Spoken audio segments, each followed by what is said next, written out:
hoje nós vamos falar sobre um tema muito importante, o Estatuto do Idoso, o respeito ao idoso. Lembrando, você que não preciso me importar com isso agora, mas uma certeza tenha, você também vai envelhecer.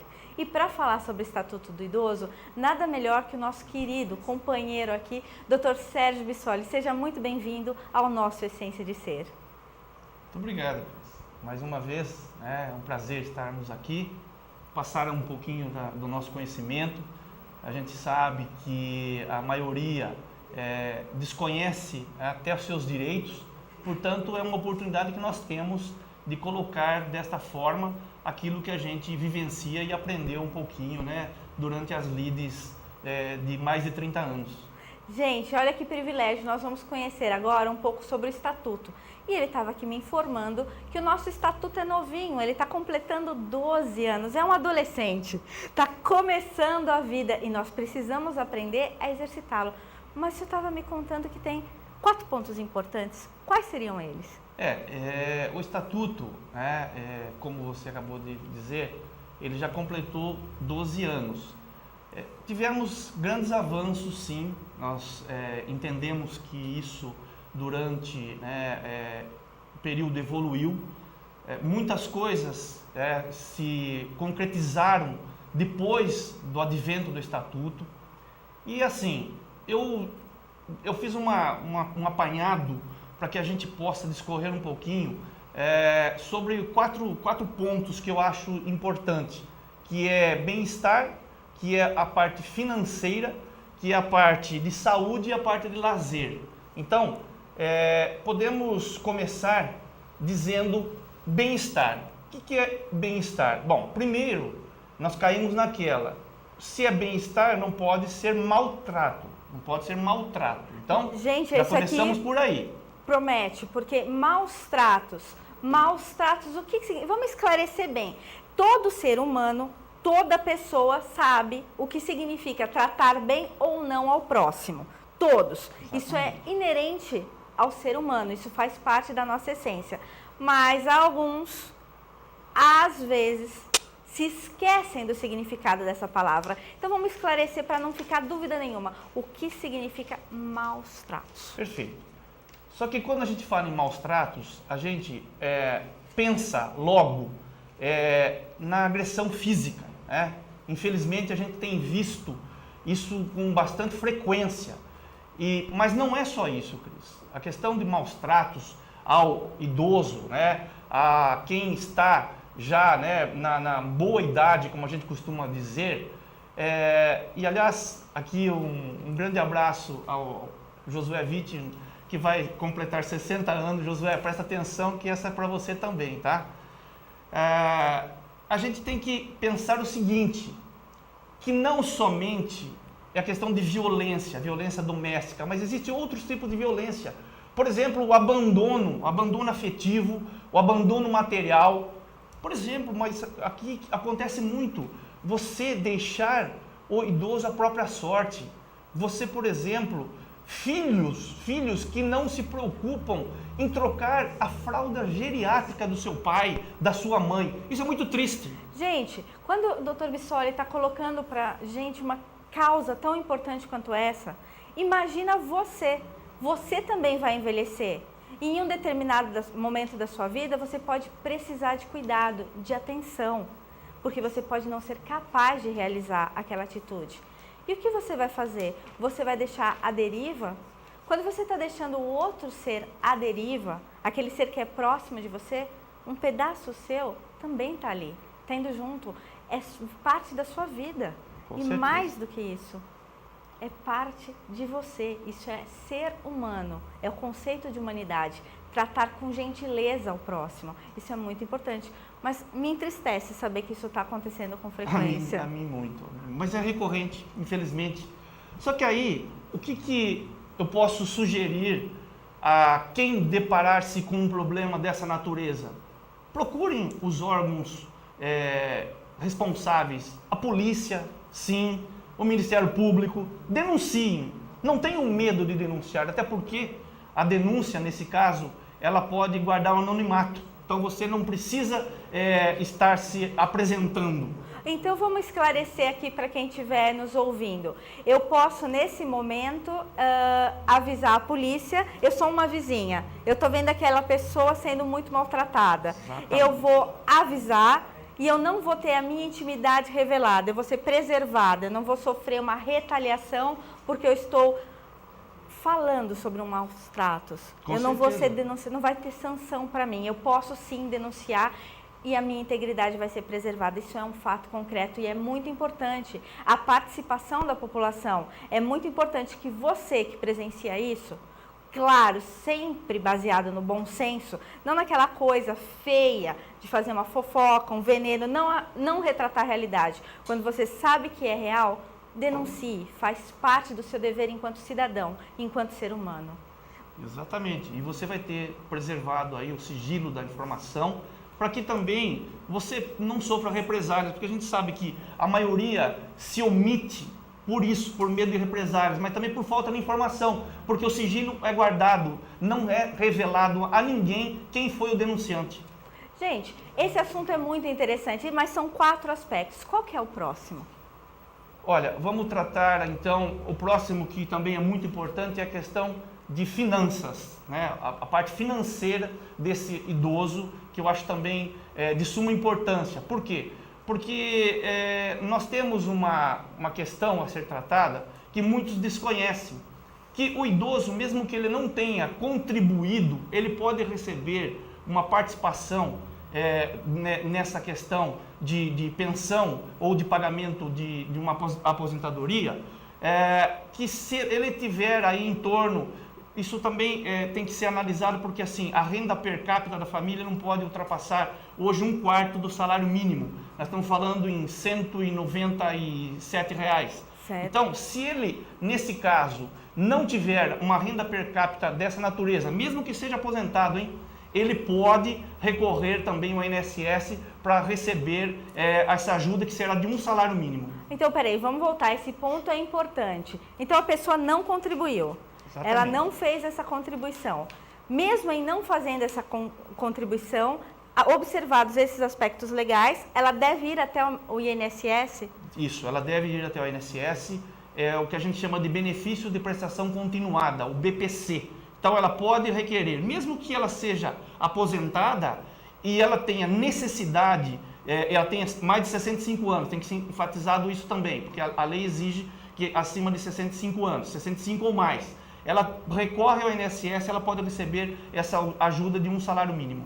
Gente, isso é muito importante, isso é informação para você. E é claro, tem um ditado no direito que eu estava aqui aprendendo com o meu querido advogado. O direito não acolhe a quem dorme. Então você vai ficar aí na sua casa, dormindo, sem fazer nada, reclamando da vida? É uma escolha. Aí o benefício não vai chegar até você. Ele não vai cair na sua casa, adivinhar assim, ó, um paraquedas vai chegar até você. Não vai. É sempre necessário que você veja, que você verifique os seus direitos. É importante, não é isso? Exatamente. Então, um detalhe que eu acho que eu devo colocar também em pauta. Esse idoso que necessita de ajuda material, nesse caso, não só a questão do abandono afetivo, mas ajuda material, ele pode exigir pensão alimentícia também, tanto do ascendente, no caso, se for questão de pais e filhos, como também de parentes que possam ter condição de ajudá-lo. Então vamos dar um exemplo bem concreto. Meus pais estão bem, graças a Deus, mas eles estão na casa dos 70 e pouquinhos. Se por acaso eles não tiverem condições de se prover financeiramente, eles podem me acionar? Pode. Para que eu os auxilie. Isso. E lógico que é uma questão que a gente chama do binômio entre a possibilidade e a necessidade, mas nesse caso pode ser acionado sim. Remédios, farmácias populares, como é que é isso, Bissoli? Pois essa é uma questão que o Estatuto trata, né, que é a questão da saúde, né, a saúde do idoso. Então tem que ser garantido a saúde do idoso constitucionalmente e agora pelo Estatuto, né, depois de 12 anos. Só que a gente se depara com a questão, não temos assim programas para isso, para o pessoal que se encontra nessa faixa etária. Temos sim, aí como você colocou, as farmácias, né? Um programa das farmácias populares, que lá o idoso pode receber descontos para aquisição de medicamentos, aqueles medicamentos, né, que a maioria usa, né, hipertensão, diabetes, porque chega numa faixa, né, que você acaba tendo esses problemas. Eu poderia dizer que são medicamentos de uso contínuo? Seria isso? Eu poderia falar isso? Também de uso contínuo, mas também, por exemplo, até fraldas geriátricas você também pode, né, estar adquirindo nessas farmácias, e aí às vezes a um custo baixo, às vezes até retirar gratuitamente. Então tem isso também. Então, agora, uma pergunta que não quer calar. A lei nos garante isso. Isso. Mas e o atual estado das finanças públicas? Pois é uma questão, né, que a gente se depara. Falta de recursos públicos, né? A gente vê muito desvio, né, como está sendo hoje o Brasil, né, está sendo visto perante todos os órgãos, inclusive fora do país. Então nós estamos realmente numa situação crítica. Não temos recursos para isso e às vezes falta justamente aquilo naquela fase, naquela hora que o idoso mais precisa. Infelizmente é isso, Cris. Mas o direito está assegurado, então eu sempre vou poder estar recorrendo aos órgãos, fazendo o meu direito valer? Vai poder recorrer, inclusive com relação a principais medicamentos que são utilizados pelos idosos, ao judiciário, porque aí sim, se não tiver de uma forma, eles vão ser compelidos a entregar de outra forma. Gente, isso é muito importante que você saiba, é direito seu, vá atrás, procure pelos seus direitos. Como eu falei, o seu direito não vai cair de paraquedas, não vai chegar numa cesta de presentes aí para você. Você também precisa fazer sua parte, o movimento, mexa-se. Mas tem mais algumas coisinhas sobre o Estatuto do Idoso e eu gostaria que o Dr. Bissoli comentasse. Bom, continuando na questão de saúde, o que eu posso dizer? Também o idoso doente, se ele necessitar ir até um órgão público, aliás, me deparei esses dias com um absurdo. Cortaram a pensão de uma senhora que tem 93 anos porque ela não compareceu para dizer, para se apresentar, para mostrar que ela estava viva. Quer fazer a bendita prova de vida. Isso, a prova de vida. Isso é um absurdo, grande absurdo, porque o Estatuto garante, inclusive, que o órgão mande um representante até ela. Ele deve ir até essa senhora, a esse idoso que está doente e que necessita, sim, da continuidade do recurso. Então, peraí, deixa eu considerar, minha avó tem 94 anos, um beijo, Dona Olímpia, para você que está aí nos assistindo. E eu tive que levá-la para fazer prova de vida, com todas as dificuldades. A minha avó está inteiríssima, faz tudo sozinha, graças a Deus, mas mesmo assim tem uma dificuldade de você transportar, levar. Então isso não é exigido. A pessoa, o representante deveria ir até ela? Com certeza. É isso que está preconizado no Estatuto do Idoso. A lei é bem clara nesse sentido. Inclusive, se tiver doente, mais ainda, com razão, que aí quem tem que fazer essa prova é o órgão que está, vamos dizer assim, mostrando o recurso necessário para continuar o pagamento. Gente, isso é muito importante. É importante que você saiba, que eu saiba, que a gente pode fazer valer os nossos direitos. A gente pode sim. E eu gostaria que o Dr. Bissoli desse as suas considerações, mais um pouquinho a respeito do Estatuto tão importante para nós.